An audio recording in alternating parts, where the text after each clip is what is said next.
கர்த்தருடைய பரிசுத்தமான நாம மகிமைப்படுவதாக.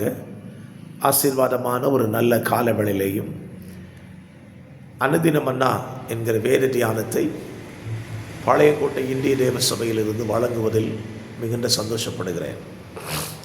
கிருபையாய் கர்த்தர் கூட்டி கொடுத்த ஒரு நல்ல நாளுக்காக கர்த்தரை துதிப்போம். இந்த நாள் செப்டம்பர் மாதம் 19ஆம் தேதி வெள்ளிக்கிழமை காலவேளை.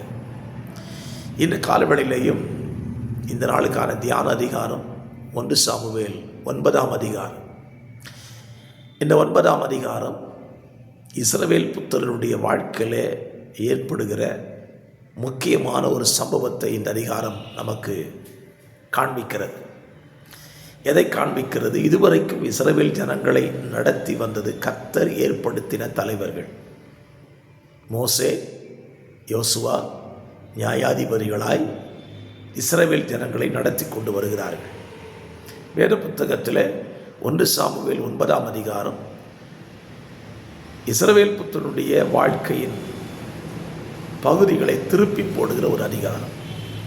இதில் என்ன முக்கியம் என்றால், இந்த அதிகாரத்தில் தான் இஸ்ரவேல் ஜனங்களுக்கென்று ஒரு ராஜா தேவை என்கிற ஒரு பேச்சு எழுகிறது.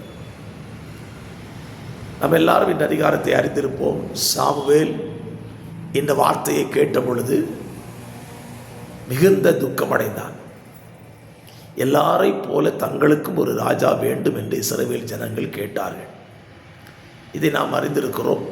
இது ஆண்டவருடைய பார்வையிலும் வருத்தமாயிருந்தது, சாமுவேலுக்கும் துக்கமாயிருந்தது. ஆனால் இந்த அதிகாரத்தில் நீங்களும் நானும் சிந்திக்க வேண்டிய ஒரு பகுதி இருக்கிறது. இஸ்ரவேல் ஜனங்கள் சாமுவேலிடத்தில் மற்ற ஜாதிகளைப் போல தங்களுக்கு ஒரு ராஜா வேண்டும் என்று கேட்டதற்கான காரணம் என்ன என்பதை நாம் சிந்திக்கணும். என்ன காரணம் கேட்டீங்கன்னா, ஆண்டவர் தம்முடைய ஜனங்களுக்கு தலைவர்களை ஆண்டவரை ஏற்படுத்தி வந்தார். சாமுவேலை ஏற்படுத்தினது கர்த்தர். ஆனால் சாமுவேல் கர்த்தரிடத்தில் கேட்காமலே ஒரு தவறு செய்கிறார். என்ன தவறு? தனக்கு பின்னு தன்னுடைய குமாரர்களை இஸ்ரவேல் ஜனத்தின் மேல் நியாயாதிபதிகளாய் அவனை நியமிக்கிறான். சரி, நியமித்தானே. நியமித்த அவனுடைய பிள்ளைகள் எப்படி இருந்தார் பாருங்கள். பரிதானம் வாங்குகிறவர்களாய் இருந்தார்கள். அதனால்தான் இஸ்ரவேல் ஜனங்கள் தேவனிடத்தில் அல்லது சாமுவேலிடத்தில் தங்களுக்கு ஒரு ராஜா வேண்டும் என்று கேட்டார்கள். இந்த வசனத்தை அடிப்படையாய் கொண்டு சொல்லுவேன். தேவன் ஏற்படுத்தாத தலைமை அது சரியான விதத்திலே செயல்படாது. தேவனே ஒரு தலைமையை ஏற்படுத்துவாரானால் அது சிறந்த தலைமையாக இருக்கும்.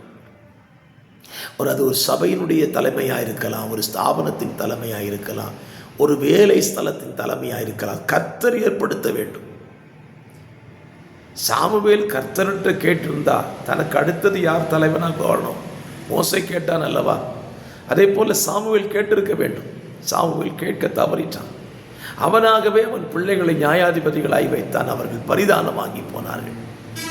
நானும் சொல்லுவேன், இன்னைக்கு அநேக ஊழியங்கள் சபைகளிலே நடத்துகிற போதகர்கள் தனக்கு பின் யார் இந்த ஊழியத்தை நடத்த வேண்டும் என்று தேவனிடத்தில் கேட்காமல் அவர்களாகவே முடிவெடுத்து சிலதை செய்கிறதினாலே அந்த ஊழியங்கள் பாதிக்கப்படுகிறது, ஊழியங்கள் உடைந்து போகிறது. ஆகவே இந்த காலவெளியில் நம்முடைய சிந்தையை எதில் செலுத்த வேண்டும்? தேவனிடத்தில் ஒன்றை கேட்டு நாம் செய்ய வேண்டுமே தவிர நாம ஒன்றை செய்துவிடக்கூடாது. அப்படி செய்வோமானால் அது நம்முடைய வாழ்க்கையில் அல்லது நம்முடைய ஊழியத்தில் மிகப்பெரிய பாதிப்பை கொண்டு வரும். ஆகவே இந்த காலவெளியிலே உங்களை சிந்தித்து பாருங்கள். நீங்கள் செய்தது தேவனிடத்தில் கேட்டுதான் செய்தீர்களா? உங்களுக்கு அடுத்த தலைவர்கள் யார்? சபையில், ஊழியத்தில், உங்கள் குடும்பத்தில், உங்கள் தொழிலில் உங்களுக்கு அடுத்தது யார் செயல்பட போகிறா? நீங்களாக முடிவெடுக்காதீங்க. கர்த்தரை கேட்டு அந்த முடிவு எடுத்தீங்கன்னா அது உங்களுக்கு ஆசீர்வாதமாக இருக்கும். தலை வணங்கி ஜெபிக்கலாம். பரிசுத்த பிதாவே, இந்த காலவெளியிலே தியானிக்க தந்த வசனத்தின்படி சாமுவேல் செய்த தவறினால் இஸ்ரவேல் ஜனங்கள் தவறினார்கள். இன்றைக்கும் நாங்கள் செய்கிற தவறு எங்கள் சபையையோ ஊழியத்தையோ குடும்பங்களையோ பாதிக்காதபடி தேவனிடத்தில் கேட்டு எங்கள் காரியத்தை செய்ய உதவி செய்யும். இயேசுவின் நாமத்தை ஜெபிக்கிறேன் நல்ல பிதாவே. Amen. Amen. God bless you.